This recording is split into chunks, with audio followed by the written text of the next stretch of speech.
विद्यार्थियों, कल हमने समास के 3 भेद पढ़े थे। पहला तत्पुरुष समास, दूसरा कर्मधारय समास और तीसरा द्विगु समास। तो कल आपको हमने बताया था कि तत्पुरुष समास की पहचान है कि जब उसका विग्रह किया जाता है, अलग करके लिखा जाता है, तोड़ के लिखा जाता है, तो उसमें कारक चिन्ह लगते हैं। कर्मधारय समास की पहचान क्या था कि उसका प्रथम पद जो था वो गुणवाचक विशेषण था और पीछे संज्ञा थी, क्योंकि संज्ञा की विशेषता ही विशेषण बताते हैं। और कर्मधारय समास में जो पहला भाग होता है वो क्या होता है? गुणवाचक विशेषण। उसके बाद बारी आई थी द्विगु समास की। द्विगु समास की क्या पहचान थी कि उसका जो पहला पद है, पहला भाग था, वो क्या है? संख्यावाचक विशेषण। संख्या मतलब 1 2 3 4 5, दो राहा में 2, त्रिवेणी में 3, चतुर्भुज में 4, पंचवटी में 5, षड्रस में 6, सप्त सिंधु में 7, अष्टाध्यायी में 8, इसी तरह से गिनती चलती है। उसके बाद अगला जो समास आज हम करेंगे वो है द्वंद्व समास। द्वंद्व समास, तो द्वंद्व समास की क्या पहचान है? जैसे कि सारे समास के 2 भाग होते हैं, 2 पद होते हैं, एक पहला और एक पीछे का, इसके भी 2 ही हिस्से होते हैं। तो सबसे पहले समस्त पद में इसमें 2 हिस्से हैं, राजा और प्रजा, एक भाग दूसरा भाग। लेकिन इसमें जो दोनों भाग होते हैं उनका अलग अपना अपना अस्तित्व होता है, अलग वेटेज होता है, सेम वेटेज के होते हैं, दोनों का एक जैसा ही आधार होता है। जैसे राजा प्रजा, अंदर बाहर, धरती आकाश, लाभ हानि, दाएं बाएं। और इसका एक और पहचान है, मुख्य पहचान, कि आम तौर पर अक्सर 99% ये जो समास हैं ये एक योजक से यानी हाइफन से जुड़े होते हैं। और ये इतना आसान है कि जब इन हाइफन को, इन योजकों को हम हटाते हैं तो उसकी जगह पर लगाते हैं और। ठीक है, तो यानी कि इसके समस्त पद में से जब हाइफन उठाकर उसका विग्रह करेंगे तो उसमें और लगता है। जैसे इसमें से हाइफन उठाया, राजा और प्रजा, अंदर और बाहर, धरती और आकाश, लाभ और हानि, दाएं या बाएं या दाएं और बाएं, या भी कहीं कहीं लगता है। दोनों पदों का समान अधिकार होता है। समझ लग गई? इसके बाद अगला समास है अव्ययी भाव समास। अव्ययी भाव समास थोड़ा अलग है, इसको समझना पड़ेगा, क्योंकि इसमें भी 2 ही हिस्से होते हैं जैसे बाकी सारे समास में होते हैं, जैसे प्रतिदिन, नियम और अनुसार, भर और पेट। अब इसमें क्या है कि इसका जो प्रथम पद है, जो पहला हिस्सा है, वो दूसरे हिस्से को अपना अर्थ देता है, क्योंकि प्रति का मतलब होता है हरेक, इसका मतलब हरेक दिन। जब इसका विग्रह करेंगे तो इस प्रति का मतलब यहाँ पर आएगा, प्रतिदिन, हरेक दिन, दिन दिन, ये लिख सकते हैं।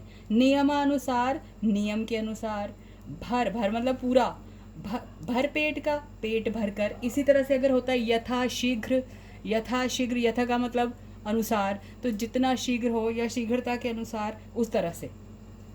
अब जब अगला समास है जो सबसे टेक्निकल, अगर तकनीक उसमें है, वो है बहुव्रीहि समास। आपको याद होगा कि जब हमने कर्मधारय समास किया था तो उसमें मैंने आपको बताया था कि उसका पहला पद जो होता है वो क्या होता है? गुणवाचक विशेषण।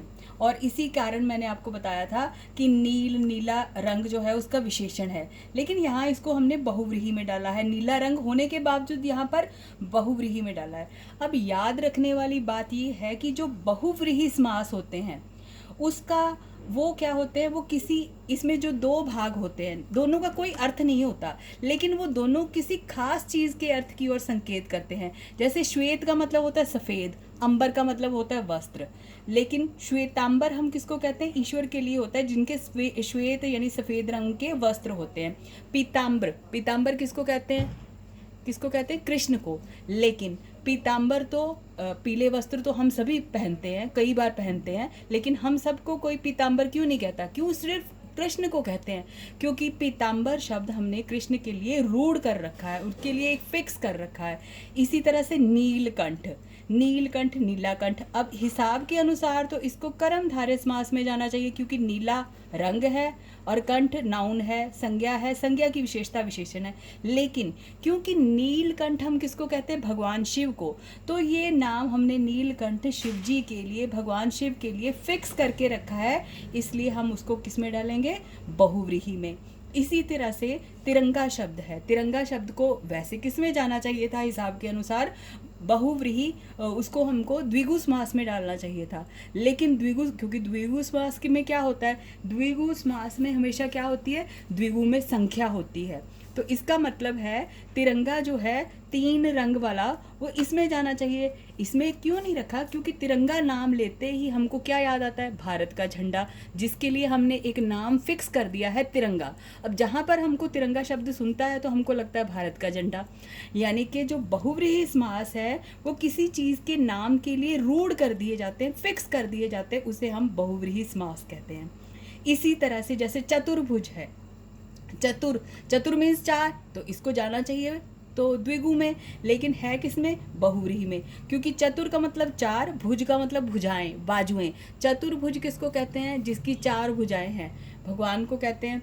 लेकिन चतुर्भुज और स्क्वायर, जो स्क्वायर होता है मैथ्स में, उसको भी कहते हैं। तो ये नाम क्या है, चतुर्भुज फिक्स है किसी के लिए, इसलिए 4 हैं भुजाएं जिसकी, ना कि 4 भुजाओं का समाहार।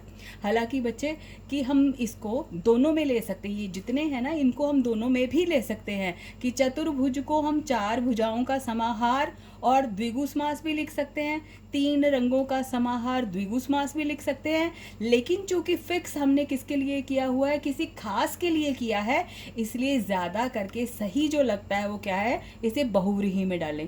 अगर नीला है जो कंठ, कर्मधारय समास लिखेंगे तो वो भी सही है। अगर नीला है कंठ जिसका, बहुव्रीहि समास, तो वो ज़्यादा सही है। आपको समझ लगा। पीतांबर, पीला है अंबर जिसका, बहुव्रीहि समास। अगर हम करते हैं पीला है जो अंबर, तो वो कर्मधारय समास। यानी कि ये जितने हैं ये 2 में जा सकते हैं। श्वेत है जो अंबर, कर्मधारय समास। श्वेत है अंबर जिसका, बहुव्रीहि समास। नीला है जो कंठ, कर्मधारय समास। नीला है कंठ जिसका, तो वो बहुव्रीहि समास।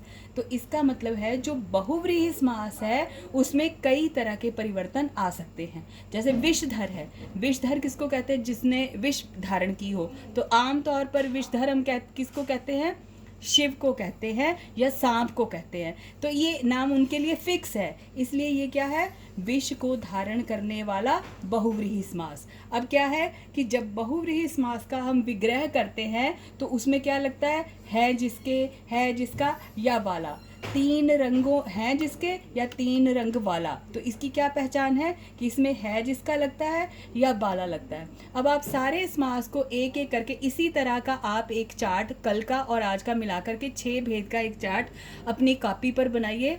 पहले कुछ दिन अभ्यास जब करेंगे उसी चार्ट में से खोज के अभ्यास कीजिए, फिर धीरे धीरे जितनी आप अभ्यास करेंगे उतने आपको ये सारे बनाने आ जाएंगे।